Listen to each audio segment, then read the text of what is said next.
Y lo cierto es que ya casi todo está listo para el inicio de esta cumbre, tras el arribo a Chile de los líderes de los países que forman el Grupo de Integración Regional. A su llegada, el presidente de Ecuador, Lenín Moreno, transmitió al pueblo chileno el saludo de los ciudadanos de su país y celebró también la iniciativa de integración. Y antes, las autoridades chilenas habían recibido al presidente de Brasil, Jair Bolsonaro. El mandatario brasileño ha sido un agudo crítico de la UNASUR, el organismo que será reemplazado por Prosur. Como lo leíamos, uno de los propósitos de los impulsores de Prosur es crear un nuevo mecanismo de cooperación mucho más ágil, menos burocrático y más coordinado. Sin embargo, y a pesar de lo que estábamos escuchando por parte de Sebastián Piñera, algunos creen que el grupo también tiene un contenido ideológico al expresar su oposición al gobierno de Venezuela. Muchos temas sobre Prosur que vamos a intentar analizar con nuestro invitado Juan Manuel Moratal. Él es abogado en Derecho Comercial Internacional. Buenos días, Juan Manuel, gracias por estar con nosotros. Buenos días, Jennifer, es un placer estar con ustedes. Un giro en el péndulo hacia la derecha en América Latina, y hoy también estamos creando una nueva organización para integrarnos. ¿Esto cómo se puede leer? Algunos dicen que es falta de madurez política en Sudamérica. ¿Cómo lo ves tú? Bueno, en primer lugar tenemos que entender que esta es una situación que obedece a dos puntos principales. El primero de ellos, como bien lo mencionabas, tiene que ver con la UNASUR.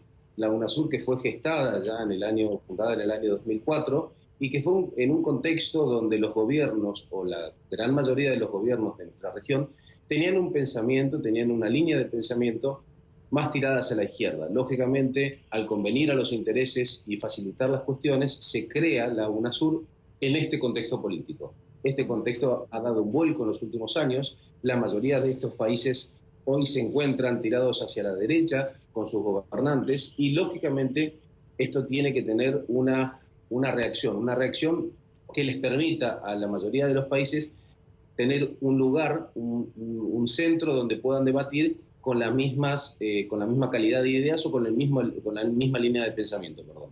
Entonces, el primero de ellos es la UNASUR, que es imposible cuando se trata de estados y las relaciones entre estados, no tener en cuenta que el contenido es político. Podemos hablar de cuestiones ideológicas, semánticas, son retóricas. La realidad es que los intereses son políticos y provienen seguramente de los intereses económicos. Por lo tanto, entiendo que sí, una de las principales razones es darle un golpe final institucional con esta nueva institución o foro o lugar donde se puede llegar a nacer una nueva institución, darle un golpe de gracia a lo que sería el UNASUR.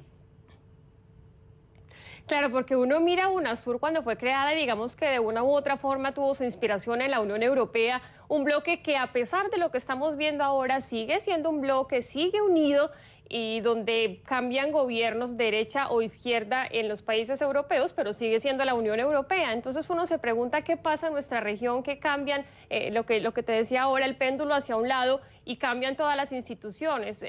Con esto uno se pregunta qué futuro puede tener Prosur. Bueno, el futuro de Prosur realmente es todavía incierto. Es una idea, está en etapa de gestación, de génesis. Es, como dice su nombre, un foro de progreso del sur. Todavía no tiene un estatuto constitutivo que pueda constreñir y brindar a los integrantes derechos y obligaciones.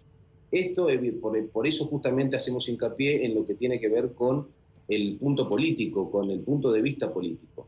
Por otro lado, volviendo a lo que sería UNASUR, los mismos países que han dejado el bloque, que en el año 2018 Argentina, Brasil, Chile, Colombia, Perú y Paraguay dejaron el bloque, suspendieron su participación para ser más técnicos, y en el caso de Colombia y Perú en el año 2019 decidieron dejarla definitivamente. Bueno, coincidentemente son el mismo bloque de países que se han volcado en sus gobiernos hacia la derecha, que hoy tienen un lineamiento mucho más acorde con las políticas, y en esto es un punto esencial tenerlo en cuenta. Cuando hablamos de países y cuando hablamos de esta región del mundo, evidentemente los países más grandes, más desarrollados, también juegan sus intereses geopolíticos. Y Estados Unidos está avalando esta nueva iniciativa. Es un jugador que no podemos dejar de tener en cuenta.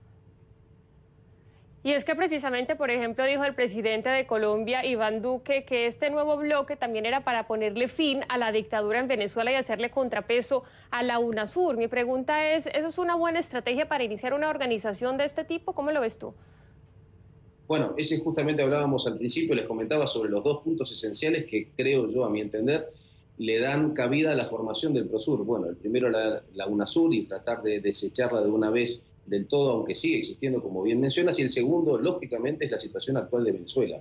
Esto surge como una reacción actual y, digamos, inmediata. Sí, pero la pregunta ¿es una buena estrategia? Ya entendemos que son dos partes, una parte de integración económica, de lazos comerciales, un poco de infraestructura, que era también un poco lo que tenía la UNASUR, pero la otra es esta parte que estamos hablando, que tú dices política, ideológica. Mi pregunta es, para empezar una organización de este tipo o tratar de cambiar una que venía atrás, ¿es una buena idea, una buena estrategia para comenzarla?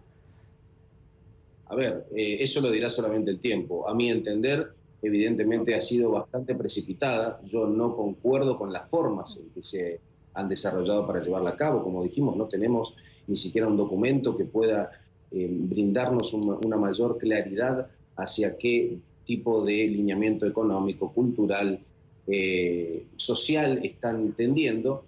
Y por eso entiendo que no creo que sería la mejor forma, pero solamente dirá el tiempo si fue efectiva o no. Evidentemente es una situación más, una medida más, que lo que intenta hacer es brindar apoyo. Recordemos que en la UNASUR queda el gobierno de Venezuela del señor Nicolás Maduro, y en la nueva PROSUR ya figura el nuevo gobierno autoproclamado de Guaidó, por lo cual esto tiene solamente digamos, una posible repercusión en términos geopolíticos en la región.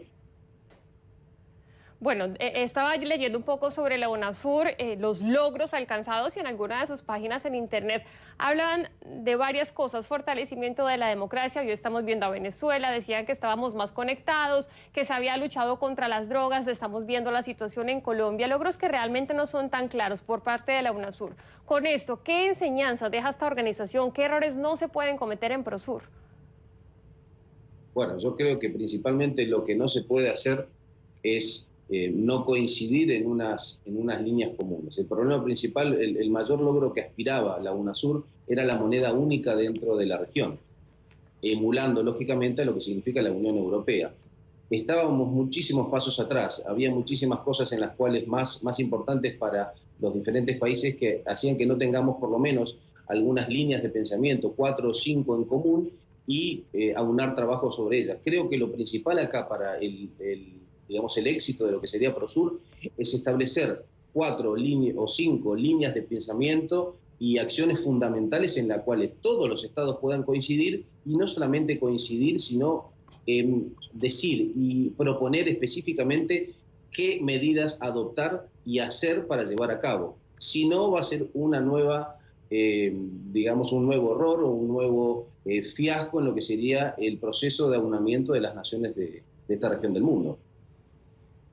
Bueno, pues sin duda toda la región espera que este Prosur realmente cumpla con los objetivos que se están al menos diciendo por este momento, que logremos integrarnos como región más allá de las políticas que tenga cada país. Gracias al abogado en Derecho Comercial Internacional Juan Manuel Moratal. Muchas gracias, es un placer.